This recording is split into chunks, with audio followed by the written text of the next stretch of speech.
Good evening. I'm Abby Phillip in New York. Let's get right to what America's talking about. An attack on the First Amendment. Tonight, freedom of the press is under siege after the arrests of independent journalists, former CNN anchor Don Lemon and Georgia Foret, for their coverage of an anti-ICE protest that erupted and interrupted a church service in St. Paul, Minnesota. Now, federal agents took them and two others into custody today at the direction of Attorney General Pam Bondi, who is calling their actions a coordinated attack. Now, the indictment alleged that they oppressed, threatened, and intimidated congregants and pastors as they reported on the demonstration. But Lemon and Foret say that they were just doing their jobs as journalists. That is something that Lemon made very clear in his live stream tonight. I'm just here photographing. Are you okay? I'm not part of the group. I'm just here photographing. I'm a journalist. So we're here just chronicling and reporting. We're not part of the activists, but we're here just reporting on them. Now, the White House was quick to pounce on Lemon's arrest.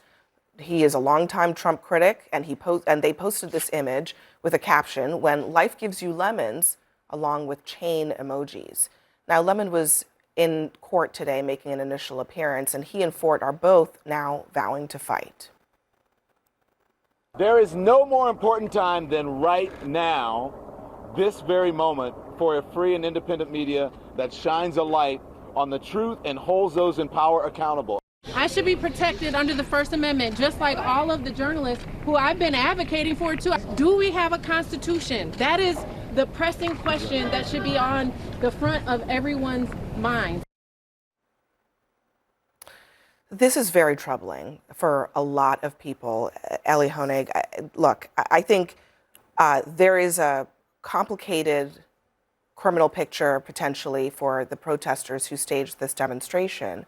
But what do you think the picture is for the journalists who are there, and especially, Georgia Foret? You could see her microphone was, labeled for her independent news organization. Don Lemon, he's a journalist that is known around the world. He was reporting live from the church. What do you make of that? I think the cases against Don Lemon and Georgia Foret are doomed, and I will grant that I think the cases against the other people who interrupted that church service are valid. And I think they did commit those crimes. But the reason that the case against Don and Ms. Foret are different is because of the First Amendment. You cannot charge a journalist for doing their job. It is not a crime to cover a crime. And just to put it in context, let's just go through the sequence of how this charge came about. DOJ first goes to a magistrate judge who says, I am going to issue the criminal complaint against 3 of the people who went into the church, but not the complaint against Don Lemon. Then DOJ says, well, let's appeal that up to the chief district court judge who issues this scathing letter saying, this is not even a thing you're asking me to do. I asked every other district court judge in this district, and they said they'd never even heard of it. You're rejected again. And then they get a grand jury to indict today. So it's on the third try they come back with this indictment against Don Lemon. It is doomed, I'm telling you. It's the easiest prediction I've ever made. And that appeals judge not only said, why are you coming to me with this, but also said 2 of the 5 protesters were not protesters at all. Instead, they were a journalist and his producer. There is no evidence that those 2 engaged in any criminal behavior or conspired to do so. Pete, the Trump administration is always pushing the envelope. But in this particular case, this is crossing a line. The Constitution is very clear. There is freedom of press in this nation, and that right is just as valid as all the others in the Constitution. Why are they doing this, and shouldn't more people be speaking out about it?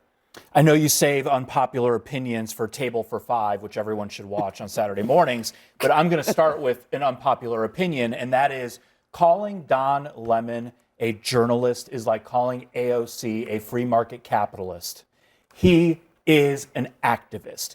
Look at his YouTube page. Here's a couple of titles of recent videos. 1, this is how to deal with ICE goons. 2, the viral MAGA idiot. 3, Don goes off on MAGA and ICE. So is it your position this is someone who is not a journalist. He is an activist. Is it your position that anybody who expresses opinions is not a journalist? Well, even is if your he position? is, even if you no. agree, I mean, well, let's deal with the accusation that you're making that he is not a I journalist. think he shed the veneer of being a journalist a long time ago. Because we have in the press a lot of different kinds of journalists. The Wall Street Journal, the New York Times, the New York Post, they've got editorial boards where people are expressing opinions all the time. They're not journalists? I think that Don Lemon is not a journalist. But why? But is if it because you think, is it because in his view, in your view, he's expressing an opinion? If you believe that he is a journalist, but why? I still think that he is wrong in this instance. But you're not saying I just don't. I think he's an activist. Well, but you just don't is not a reason. Listen to him when he's in the church and he's cheering them on. And he's saying, this is what you do. This is what you do. You have to make people uncomfortable. That was his interpretation of what they were doing. He was pointing out that people were scared and afraid and practically observing. That's what journalists do. Lap. They observe. No, he was cheering it on. How is he cheering it on if he's pointing out what's happening right in front of his face? These people are scared and afraid, and that's why were they not? Protest. He's interpreting what the protesters were doing. How is he cheering it on when he's telling you what's happening? That's part of what we do. Did you see the parts where he was? He also told them, "I'm happy that you're doing this. I'm glad that you're doing this." Where he was interviewing the parishioners. Did you see those parts? Yeah, and I also saw when the pastor asked him to leave, and he refused to leave for 7 minutes. I didn't see a single moment where Don Lemon conspired with the others to further this crime. He was there reporting the entire time. Advance. So how did he further that? He admitted that he knew about it. That has nothing to do with what I said. Journalists are often told in advance about protests. That's what happens. So if you know someone is going to be shot and killed and you go to cover it, you're not complicit. Well, hold on. If you cover it, hold on. Canberra, yes. Murder and protests are not the same thing. I don't want us to. First of all, I don't even know that is established by the video. He said early on in the video that they were going to do some kind of protest. He was following along with them. Ellie, I mean, I'm curious in your professional opinion, just taking in all of this discussion, how do you think that all of this factors into, was he a journalist, was he not? Can you just say that he's not a journalist because you don't like that he has an opinion? Does it matter if he was following them into something and he wasn't sure exactly what was going to transpire? So the crucial legal line here is between journalist and participant, right? If you're a journalist, you can't get charged with this. If you cross the line into participant, then arguably you can. Now, I think with Don, look, you can say he's a biased journalist. Like, I will give you that. There's no question. But you can't say he's not a journalist because you think he's over the top or you disagree with his views any more than you can say, I don't know, is Tucker Carlson a journalist? I would say he is. He's biased as well.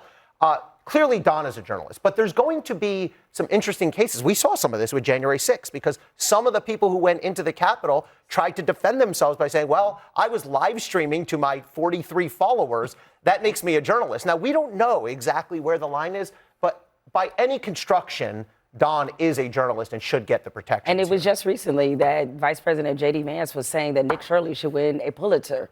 Was that journalism to you? I don't think it was. Okay. I'm pretty consistent on this. I don't think that he is. I don't think Tucker Carlson is either anymore. Again, in this age, for example, we've had many different forms of what journalism looks like because the model has changed based off how the method is. So, yeah, you can say opinion columnist. That would mean every opinion columnist in this nation is not a journalist. I'm an opinion columnist for The Atlantic. Am I not a journalist? I perform journalistic action all the time. So let me play with this exchange. We were just talking about this between Don and the pastor in the church. What do you think of this? I mean, this is unacceptable. It's shameful. It's shameful to interrupt a public gathering of Christians in worship.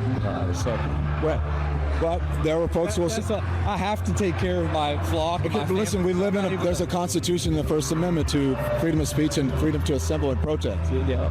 We're here to worship. We're here to worship Jesus because that's the hope of these cities. That's the hope of the world is Jesus Christ. I will be very respectful. Please don't push me though. So that was described in the indictment as Lemon and Foret approaching the pastor and largely surrounding him. They stood in close proximity to the pastor in an attempt to oppress and intimidate him and physically obstructed his freedom of movement while Lemon peppered him with questions to promote the operation's message.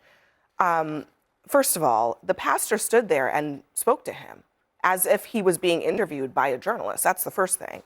And then the second thing is that this seems to acknowledge that Don was asking questions. I don't know that standing next to someone in a gaggle, which is what that was, and asking them questions is oppressing and intimidating them.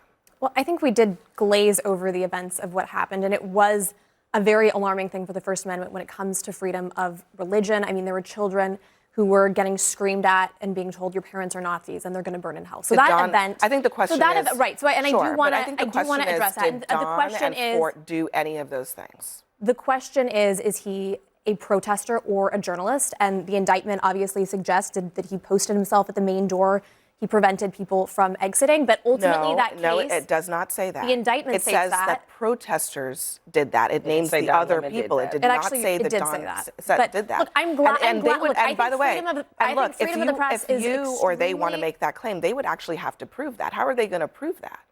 That's up to them. That would be pretty evident. The case is going to play out, but I do want to say I'm glad to hear that everyone is up in arms about journalism and freedom of the press, and I wish that we'd also heard this when James O'Keefe of Project Veritas was being raided by the FBI because he was investigating Ashley Biden. I wish we'd also heard this kind of outrage when the Blaze journalist Steve Baker was arrested for filming and reporting on January 6th. He was a legitimate journalist. So look, I think freedom of the press is extremely important, and I would like to see that same concern applied equally to both conservative and liberal journalists. And I'm with that because I don't think if you're right, left, upwards, downwards, sideways, leaning, it doesn't matter to me.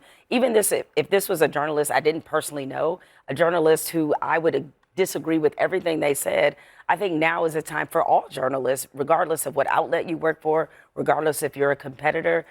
I love the fact that CNN put out a statement about this because I think every major outlet, Fox, NBC, all of them need to put out statements and draw a line. To me, part of the reason why we're in this moment is because of the capitulation by legacy media to Donald Trump. And it's like we have to be able to draw a line and say this is not okay, whether it happens to Don Lemon, whether it happens to a conservative journalist, a right-wing journalist. This is not okay. Because if we don't draw that line, then we're essentially giving up on democracy. The only way a democracy functions is with a free press. Without a free press, what do we have? But it's okay for him to cheer on. I didn't think he was cheering on. That's your opinion. I did not believe the question, too, is, you're not allowed to go into private property, even if you're a journalist. Was this church private property? Well, that would be, if he trespassed, that's a state level trespass. It's not a federal civil rights case. And he would be charged with that, but I believe that's not among the charges. That's not one of the charges. Very quickly, and then we got one of the judge's main problems was that the DOJ was kind of lumping together the actions of all the conspirators with Don Lemon, the leader. So what you did was the same thing. You're trying to lump together what Don Lemon did with the person who is leading the charge. I think this really exposes the priorities of the DOJ when they're more focused on Don Lemon and his producer than the guy who murdered Alex Preddy and Renee Nicole Good, the multiple people who murdered them. All right, we're going to hit pause there and pick it up in just a moment. More to get to, including massive protests and the DOJ launching a civil rights investigation into Alex Preddy's killing after they said that they wouldn't. Plus, the DOJ insists that there has been no effort to protect President Trump in the latest Epstein files release. Is the public buying that? We'll debate.